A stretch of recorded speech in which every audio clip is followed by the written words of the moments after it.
This is the Befuddlement Draught, written by Yellowmarshmallow and read by Lalaspodfics.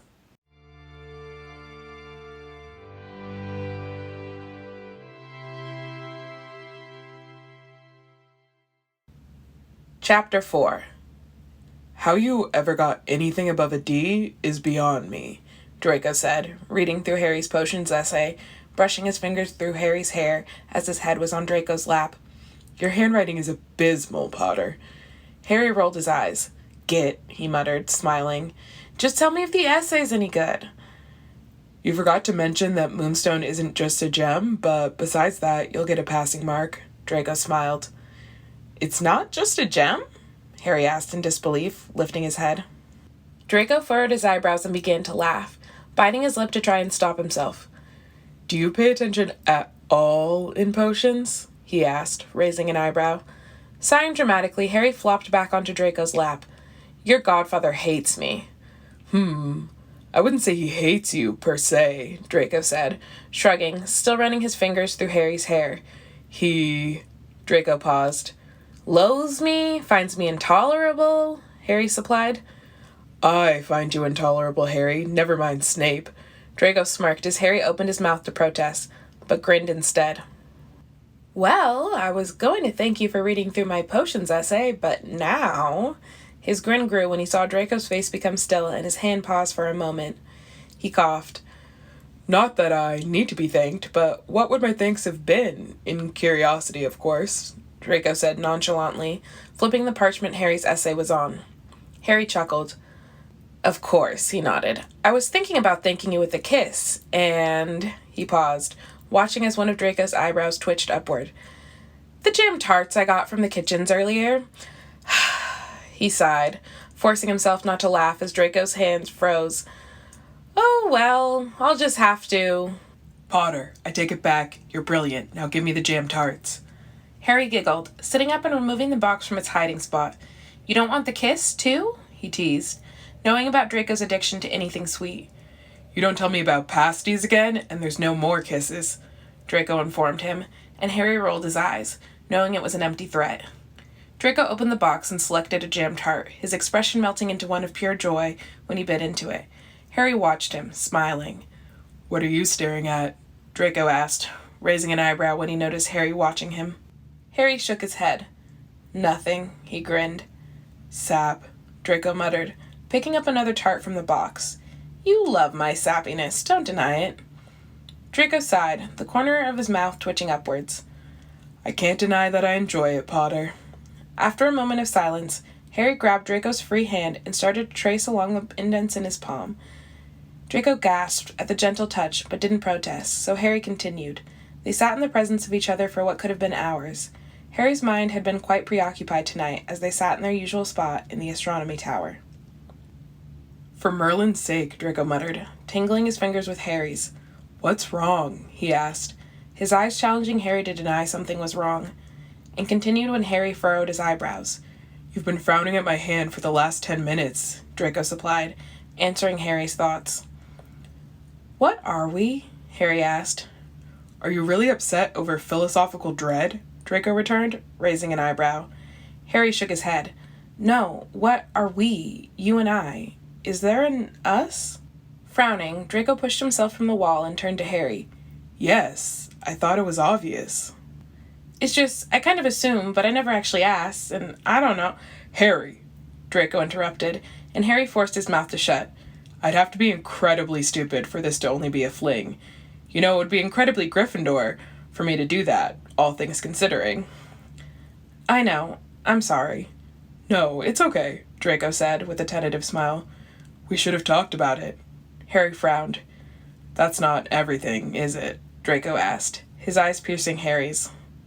He considered denying it, but he also had hoped to ask Draco to join him in Hogsmeade if he was willing. What do you know about my godfather? Draco's lips parted. He wasn't expecting Harry to ask him that. I know he was your father's best friend, Draco said apprehensively, as if testing the waters for something.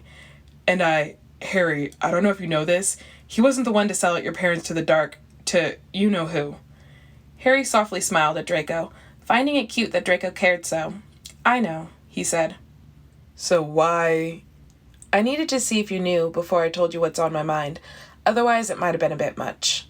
Harry turned his body to face Draco fully, watching his concern flickered on and off his face. I'm meeting my godparents tomorrow in Hogsmeade. Harry didn't need to say much else, as Draco put the pieces together in his mind. About... He trailed off. Harry nodded. And you're concerned he's going to get caught? He's got Remus to stop him from doing anything rash, but he's still only one wizard. Professor Lupin? Are they still married? Draco asked, surprised their relationship had withstood the 12 years of separation. Harry laughed. I'm really the only one who didn't know. Well, I hate to tell you this, Harry, but you are very oblivious, Draco smirked. I'm not that bad, surely, Harry replied, raising his eyebrow at Draco, who raised one back. I climbed a tree last year so you'd notice me, Draco admitted, his face going pink as Harry broke into a grin. Really? Harry chuckled. I thought you did that to be overly dramatic. Draco hummed in response. That too. Anyway, you were saying? Sighing, Harry started to fiddle with the edge of his robes. I told them everything, and they said I don't have to go back there. Harry watched as Draco's eyebrows furrowed. You don't seem happy about that. I don't want them to be burdened by me, he mumbled, burying the side of his face in his knees. They have to deal with so much, and I'm sure I can spend a few more years with the Dursleys. Draco gently cupped Harry's face in his hands, forcing Harry to look at his eyes. You've never elaborated on your home life, and I've never asked, because if you want to tell me, you will. Draco's eyes were alight, and Harry knew he meant every word he was saying.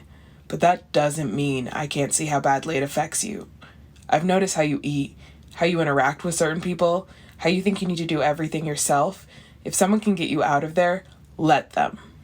He spoke softly, but his words hit Harry like a ton of bricks, and despite the words clawing at his throat, he couldn't speak. Instead, he leant forward and lightly kissed the end of Draco's nose, then proceeding to tackle the blonde to the floor in a hug. They held each other tightly, as if worried the other would disappear. I was wondering, Harry said, the two boys still tangled together on the floor. Would you come with me? To meet your godparents? Draco smirked. I had no idea we were that serious, he teased, setting Harry off on a stream of stuttered words. Well, technically, but, you don't have to if you, it's just that, Harry said, going darker with each word, and Draco laughed. I'm teasing, he said, messing with the end of Harry's hair. Get, Harry mumbled. What about Granger and Weasley? Draco asked, confused. I don't think I can let them know about it yet. They'll blame themselves for never noticing. Harry sighed. And, well, I thought you could talk to Sirius and Remus about your situation, because they might know what to do. Harry smiled sheepishly. Draco tensed. You didn't. I'd never, Harry interrupted, shaking his head. That's not for me to tell them. It's just, I was thinking about who might be able to help you, and before you say anything, I'm going to figure out a way for you to not take the dark mark, no matter what. Harry felt his face heat up as Draco grinned. You're brilliant, he said, his eyes widening and shining. A real wonder boy, he joked, and Harry didn't have the heart to reprimand him as he usually did. It was a beautiful smile. Is that a yes? Harry asked. Draco nodded frantically, but as it slowed, he frowned. But I can't be seen with you. Now Harry was grinning like an idiot. Don't worry about that, he said, and Draco raised an eyebrow. Just meet me at the Whomping Willow tomorrow at 10. Cryptic, Draco muttered, smiling nonetheless. Do you really think they'll be able to ameliorate the situation? I'm not sure, Harry replied, hoping ameliorate meant to help. But if anyone can help, it's Sirius and Remus.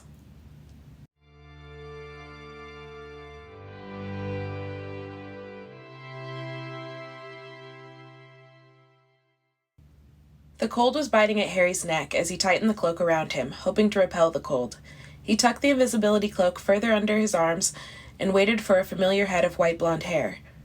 Ron and Hermione had cast him bewildered looks at his cheery attitude at breakfast. So did half of Gryffindor, who had dealt with his sour mood all week. It seems unexplainable, but Harry's nerves about Sirius getting caught were rivaling his excitement at spending the day with Draco outside of the astronomy tower. His eyes kept flickering to the Slytherin table, and when Ron caught his eye, he blushed slightly, smiling as Ron rolled his eyes, now understanding his behavior.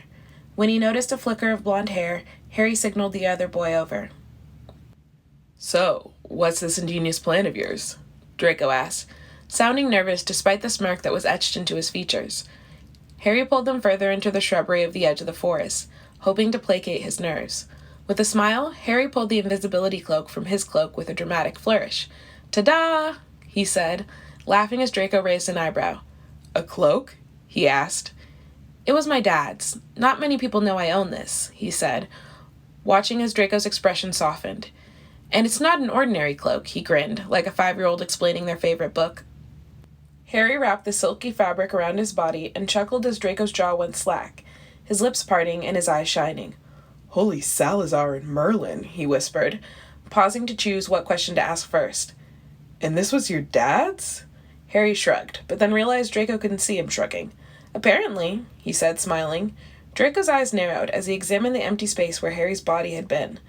"But invisibility cloaks barely last a year. The charms wear off." "They do?" Harry asked. He hadn't questioned why the cloak worked, he just knew it did. "Well, anyway, this should let us walk around Hogsmeade unnoticed. Or at least, you don't have to worry about being seen with me." Draco smiled softly at Harry before pressing his lips to Harry's. "Thank you, Harry, for letting me join you," he said. But he looked at Harry, who opened his mouth to reply, "Don't use my problems to avoid your own. Talk to your godparents about what they came to talk to you about first, okay?" he asked, his eyes insistent. Harry was about to say he wasn't going to do that. "I won't," he promised, and Draco sighed in relief. "Good," he nodded. "When are you meeting them?" 11, Harry said, removing the cloak. "It takes ages to walk there. We should get going." Harry grinned once more. "We're taking a shortcut," he announced, and Draco froze, a lazy grin pushing onto his face. "Why am I not surprised?" he chuckled. "Oi, you get? I'm a bundle of surprises. We've established this," Harry deadpanned. "Prat," Draco grinned. "Where is this shortcut, then?" Chuckling nervously, Harry gestured to the Whomping Willow. "I know you're a Gryffindor, but are you sure you don't have a death wish?" "You have such little faith in me," Harry said, shaking his head, levitating a branch to the knot between the roots of the tree. The branches of the willow froze. "Forgive me for doubting you actually knew what you were doing," Draco drawled. "You have a record of being quite thoughtless on these matters." He shrugged as Harry elbowed his arm. "Sod off," Harry said, rolling his eyes. "Ladies first," he grinned, gesturing to the entryway. Draco sniffed and held his head high. "As it should be," he nodded, with a faint smile on his lips. He walked towards the Whomping Willow and glanced back at Harry, who gestured for him to continue. "If you ruin my clothes, Potter..." "Scared, Malfoy?" Harry taunted, smirking as Draco froze. "You wish," he replied, stepping into the hole and disappearing. Harry quickly followed suit and was thankful Draco had moved out of the way as he landed in a heap at the bottom of the hole. Brushing the soil off his robes, Harry stood up and adjusted his glasses, noticing Draco had already cast a Lumos. The bulb of light illuminated his face, making his hair look white instead of blonde. "How is your hair still perfect?" Harry asked, casting a Lumos himself. He smiled as Draco subconsciously held his hand, linking their fingers together. "Perks of being a Malfoy," he smirked, making Harry roll his eyes. "Where does this tunnel lead?" he asked, ducking under a tree root. "The Shrieking Shack," Harry said, smiling as he didn't need to duck under the tree root. "The where now?" Draco asked, and Harry rolled his eyes. "It's really not haunted, Draco. You'll be fine," Harry chuckled, as Draco lost his usual cool demeanor. I know that," Draco sniffed, turning his head from Harry's amused gaze. Stepping closer to Draco, Harry bumped their shoulders together. "Don't worry, I'll protect you," he grinned, biting back a laugh as Draco looked mortified. "I don't need protecting, Potter. Have you seen your lack of survival instincts? You waltz headfirst into danger, and don't get me started on how clumsy you are," Draco chastised. "If anyone needs protecting, it's you." Harry burst into laughter, unable to help himself, and Draco went pink, his nose scrunching up as Harry brought a hand up to his face, dousing his Lumos so he didn't blind Draco, and stood on the tip of his toes to kiss the blonde on the cheek. "You're adorable," he grinned, watching Draco go from pink to red. Swatting away Harry's hand, the corner of his mouth twitched. I have a reputation, Potter. Merlin, he said, no longer suppressing the smile. Harry glanced around them dramatically. Unless the tree roots know of this reputation, you don't need to worry, he said, grinning. And what reputation? Slytherin's Ice Prince, obviously, he drawled, raising his nose in the air. Harry snorted. The two walked in silence, with the occasional chuckle as they stumbled over roots or Draco bumped his head on the roots hanging from above. The tunnel was smaller than Harry remembered it being. Perhaps he had grown more than he'd realized over the past 2 years. It was still uncomfortably damp and dirty, but thankfully Draco knew the cleaning spell Scourgify, which removed the dirt from their clothes and Harry's hair when they emerged from the tunnel. Draco's hair was still immaculate. This is where I first met Sirius, Harry said, looking around the shack with an out-of-place fondness in his eyes. The room was still covered in dust, and the boarded-up windows forced the sunlight in strange directions, making the room seem almost prison-like. That was an eventful night, he said, smiling at Draco, who was looking at him with a fondness Harry had begun to notice over the past few weeks. It was almost invisible, his expression as collected as always, but his eyes would shine and become silver instead of gray, and the corners of his mouth would be slightly upturned. What a lovely place for a family reunion, Draco said sarcastically, raising an eyebrow as something in the shack moved, releasing a puff of dust into the air. I did think he was trying to kill me at the time, so I don't think decor was much of a focal point, Harry chuckled, as they exited the shack, but not before donning the invisibility cloak. Being this close to Draco made Harry's head spin, and he reveled in the warmth emanating from the blonde. Once the two boys reached the safety of the trees on the path to the village, Harry stepped out from beneath the cloak. He missed the comfort of the blonde's hand in his own as they walked down the path. He suddenly understood how strange it must have been for Ron and Hermione to talk to him whilst he was under the cloak. Harry, Draco whispered. When Harry hummed in acknowledgement, Draco continued. Your hands are shaking. Are you cold? He asked, and Harry glanced down at his hands, which felt perfectly fine, and noticed they were indeed shaking. Harry shook his head. I'm not cold, he muttered, his eyebrows furrowing as his hands continued to tremble. Nervous? Draco asked, and Harry paused, unsure of what he felt. Then an unpleasant feeling grew in his stomach, climbing through his chest and squeezing at his throat. He wasn't scared, but uncomfortable. It was the same feeling he got before he spoke to Sirius after the article in the Prophet. It was an itchiness and a restlessness that made him want to deny that anything was wrong, because if he did, the feeling would disappear, as it had done when Draco was distracting him in the tunnel. The lack of any answer from Harry led to an audible sigh from Draco, and Harry felt something curl around his fingers. He glanced down at his hand, but couldn't see anything. Yes, Potter, I'm holding your hand, Draco whispered, sounding exasperated, but Harry was certain he was blushing. You clearly have too much pride to admit you're nervous about this. Maybe you're nervous, Harry muttered. It was a childish response, he knew that, but was all that came to mind. Of course I am, but this is about you, Harry, and don't insinuate anything different, Draco replied, tightening his grip on Harry's fingers. Harry sighed. I'm trying not to, but I mean, it's nothing compared to what's happening to you. Stop comparing your problems to other people's, Harry. That's how you end up being miserable, Draco whispered, Harry's fingertips turning purple. My father possibly forcing me to become a Death Eater does not mean that your own family life is hunky-dory. It's fucked up by the sound of things, he muttered, and the snow on the ground swished, being kicked around by an invisible foot. Besides, at least I can say with certainty that my family does care for me, in a way, Draco said, and whilst it was not meant to be a jab at his own life, Harry felt defensive.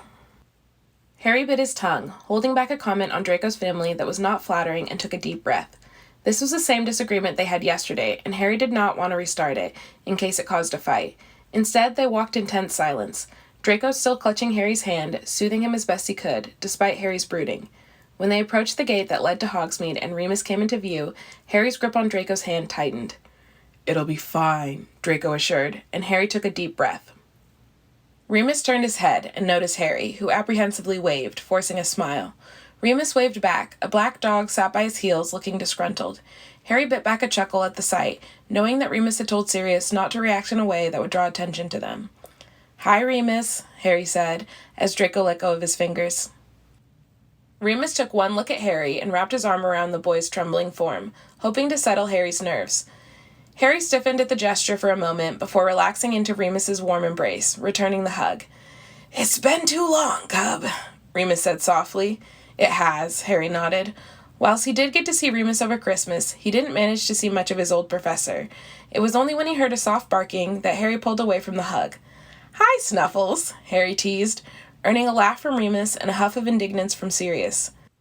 "We should go before Snuffles over here gets frustrated," Remus said, nodding in Sirius's direction. Sirius whined slightly, somehow managing to look offended in his dog form. "Did you come alone?" Remus asked, noticing a lack of Ron or Hermione.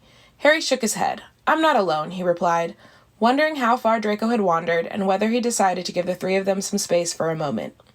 Raising an eyebrow, Remus smiled at Harry, who blushed under the amused gaze of his godfather. "The cloak, I presume?" he asked, knowing the answer.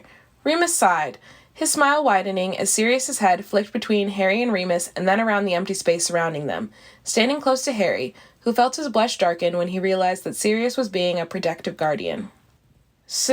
Snuffles, Harry groaned, running his hand through his hair. Sirius whined at Harry for using his awful nickname.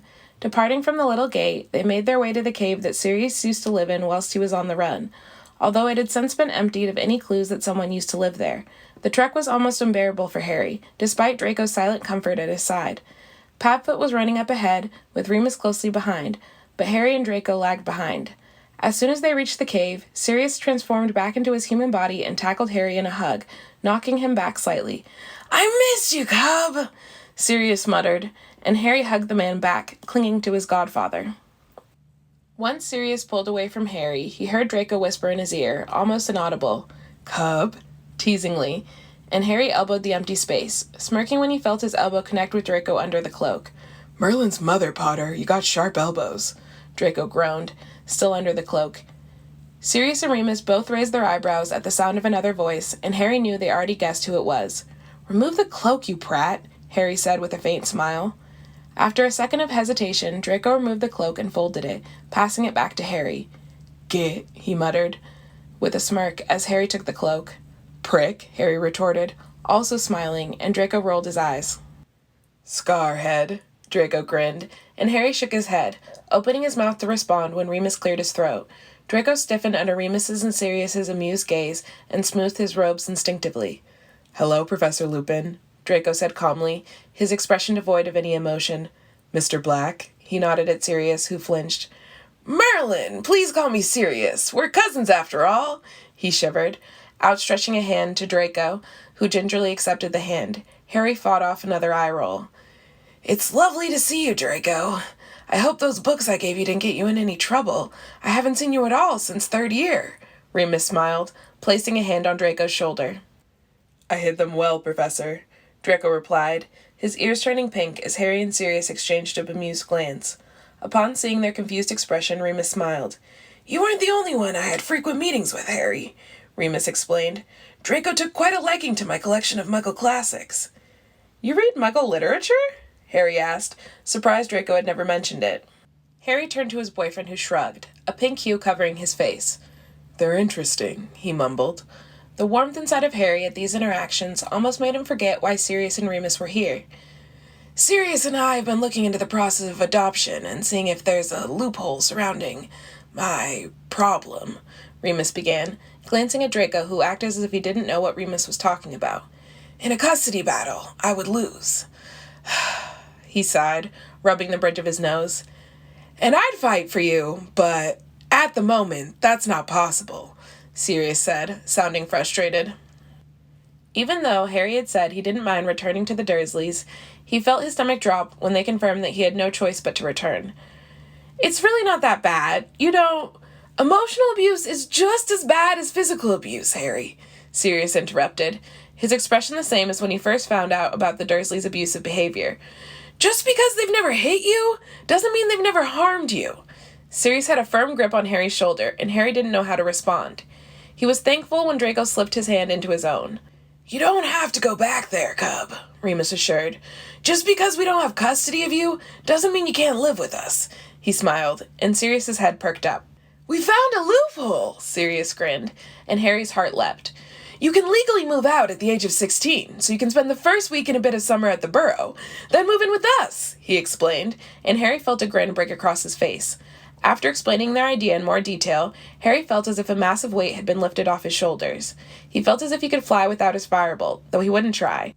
The four of them sat on the cold stone ground, sipping on the butterbeer that Remus had grabbed on his way to meet Harry. He noticed Draco glancing at him with a faint smile and grinned at the blonde, who rubbed circles on Harry's hand, and Harry wondered if Draco knew that he was doing it. Eventually, the conversation drifted from Harry's neglect, much to Harry's relief, and to their OWLs. However, Harry noticed that Draco would glance at Remus, as if to ask him something, before looking down at his lap. He nudged Draco, encouraging him to tell Remus what he had told Harry. Somewhat reluctantly, Draco asked if he could speak to Remus for a moment. Remus looked shocked, but agreed, nonetheless. "I know you said he's different from his father, but," Sirius whispered to Harry, who smiled. "He's nothing like his father." Sirius chuckled, shaking his head. "He's a little stuck up still, but that's probably the pure-blood upbringing." Harry grinned at Sirius, who ruffled his hair. "Oh, I get it," he chuckled. "You're as bad as Remus," he muttered, with a small smile. "I still don't like that you've fallen for a Malfoy." "He's a part of your family," Harry states, raising an eyebrow at his godfather, who nodded. "Exactly, so I know better than anyone that our charm is irresistible," he said, and Harry not so subtly rolled his eyes. "But I approve," Sirius said, looking at his husband and the blonde Slytherin. When they rejoined the other two in conversation, Draco leaned into Harry and smiled. "All good?" Harry asked quietly, and Draco hummed with a nod.